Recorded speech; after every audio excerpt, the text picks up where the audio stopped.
যাত্রানুষ্ঠানের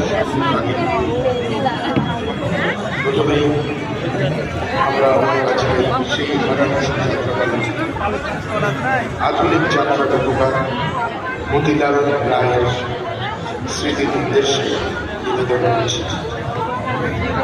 সেই সঙ্গে আমাদের মাননীয় দিন মাননীয় মন্ত্রী শ্রী স্বপনদেবনাথ আজ আমাদের এখানে মঞ্চের পাশে বসে যাত্রাপালা দেখবেন, ওনাকে স্বাগতম জানাই।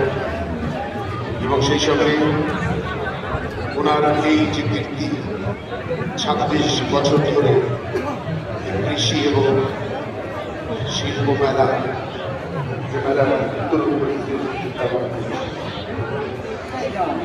আরো